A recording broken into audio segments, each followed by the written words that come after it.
Аша Матай көрерменнің бір көзайымына айналған тележүргізуші бола алды. Иә. Оны мойындаймыз. Екінші жүргізуші болып келу бағдарламаға қиын негізі. Сен қалай көрерменнің жүрегін жауладың? Енді дұрыс айтасыз, оңай емес. Бәрібір адамдарда енді қалыптасып қалды ғой, Аша Матай, халықтың ерке қызы. Ол кісінің де қолдауы болды деп ойлаймын, өйткені декреттік демалысқа кетіп бара жатқан кезде тізгінді негізінде уақытша болсын маған тапсырып кеткен. Міне менің көрермендерім, менің сіңлім Диана, сыйлаңыздар, қатысушылар құрметтеңіздер деп сол кісінің қолдауы да болды ол жерде. Расымен де енді қиын болды, түрлі сындардан, сыни пікірлерден, ой, Диана, андай, мындай, сөзі дұрыс емес, қазақшасы тым әлсіз, я болмаса тағы да енді сөздер, пікірлер болды. Оның барлығын мен көтердім, еш уақытта біреумен ұрсып, жоқ, мен осындаймын, мен мындаймын деп мен үнемі айтам. Мен критикаға оң көзқараспен қараймын, қабылдаймын барлығын. Кім не десе де, ол әркімнің өзінің ойы, пікірі, оны біз өзгерте алмаймыз. Әркім қалай ойласа да, мен бастысы өзімнің жұмысымды атқаруға тырыстым. Енді әртүрлі пікірлер жазылады. Иә, түрлі. Алыста отырып жазу оңай. Өкінішке орай. Ал бетің айтқандар болды ма? Диана, сен жүргізе алмайсың деп. Ондайға ешкім бармапты, жоқ.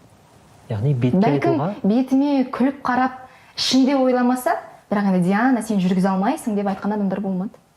Барлығы желіде ғой.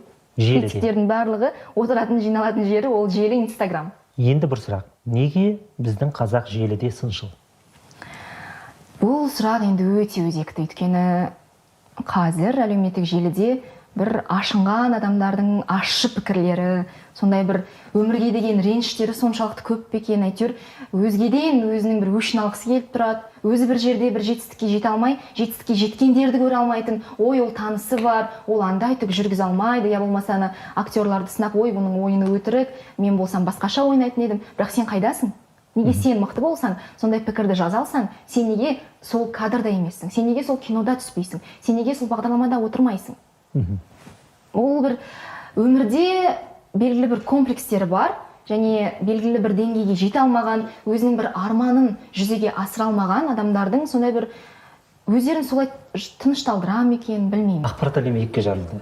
YouTube контент және TV формат. Телевидение өліп жатыр деген пікір бар. Және оны қолдайтындардың қатарындамын. Сіз? Мен Диананың пікірін білгім келеді. Енді өліп жатыр дегенге мен келісе бермейтін шығармын, өйткені Қазақстан толығымен YouTube платформаға, я болмаса интернетке өтіп кетті деген сөз жоқ. Бізде әлі телевизор көретіндер бар. Егер кереметтей бір қызық жобалар болса, адамдар көреді бәрібір. Алдағы бір білмеймін енді, келешек 20 жыл, бәлкім әлі телевизия бар болатын шығар. Бірақ енді мен YouTube қарамаймын деп те айта алмаймын. YouTube'тың қолданушыларының бірімін, көремін, қызықты дүниелер бар болса, өзіме түртіп аламын. Бірақ мен әзірге телевизия саласындамын. Жастардың көбі қазір YouTube'ты қарайды, сол жаққа контент жасауға тырысады. Неге жастар форматында YouTube'қа келмеске? Бәлкім болашақта болатын шығар, бірақ қазір бір асығыстық танытып, саны бар, бірақ сапасы жоқ дүниемен айналысқым келмейді. Сен қандай тележүргізушісің? Өз-өзіңе баға бере аласың ба? Жоқ. Өзімді бағалай алмаймын. Мен тек өзіме сенімдімін. Ал қалғанын біліктілігімді, кәсібилігімді, оны көрермендер яки сол саладан хабары бар адамдар бағамды берсін. Мен енді мынандаймын деп кеудемді қаға алмайды екенмін. Диана, сенің әріптестерің бар, замандастарың бар, жас буын бар, аға буын бар. Шеберлігіңе, кәсібилігіңе баға берген аға буын өкілдері немесе замандастар болды ма? Аға буын өкілдері болмады. Кездескен кезде әйтеуір барлығы оң көзқарасымен қарап жатады, қарындасым деп жатады. Бірақ бір жағдай есіме түсіп тұр. Әріптесім, есімін атамай қояйын, бір желіде өзінің парақшасында менің видеомды салып, бір өзінің сын пікірін білдірген еді. Ол қазақ тілді маман. Енді менің қатарласым, құрдасым, замандасым деуге келмес. Менен әжептеуір жасқа үлкен кісі. Енді сол кезде мен бірақ еш жауап қатпадым, тіл қатпадым, көрдім де өтіп кеттім. Айтқан сөзіме ме, негізі бұлай қарындасым дегендей салып қойған. Бірақ мен ойладым, егер сол дүниені салып жатса, бәлкім мені бір провокацияға шақыру мақсатында ма екен деп, одан кейін абзалы дұрысы жауап қатпай қояйын, жауап қайтармадым. Яғни үндемеген үйде пәледен құтылады. Иә. Менің негізі өмірлік ұстанымым осы. Шыдамның да шегі бар. Шегі бар, ол рас. Сен қашан жарыласың? Бірақ менің төзімім бар. Мен көпке дейін шыдай аламын. Үндемей, жарайды деп қоя салып. Дегенмен бір жарылатын сәттер болады ғой? Болады. Менде негізі мінезім жоқ емес. Мен де ашуланамын. Ашуланған кезде қырып жібере жаздаймын мысалы дегендей. Соңғы рет кімге, қашан, не үшін ашуландың?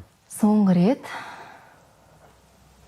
өзім демалыстан жақында келдім ғой, қатты ашуланып үлгермедім әлі. Демалысқа дейін? Демалысқа дейін қазір есімде жоқ екен. Ағаммен сөзге келіп қалатыным бар, туған ағаммен. Үйде екеуміз ғой. Үлкен ағам және мен арамыз 3 жыл. Сол кісімен сөзге келіп қалмасам, қазір енді айтарлықтай бір конфликт есіме түспей тұр. Айтып жатырмын ғой, мен бір көбінесе сабырлы болуға тырысамын енді. Және бір мәнісі болар деп қол сілтей салам.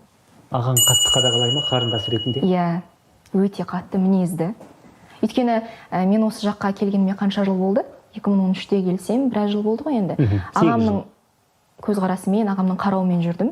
Әке шешем Аягөз қаласында сенімді жүрді, өйткені жанында диас бар деп. Шектеулер көп болды ма? Мұндай қатты көп болмады негізінде, өйткені маған әке шешем де, ағам да қатты сенеді.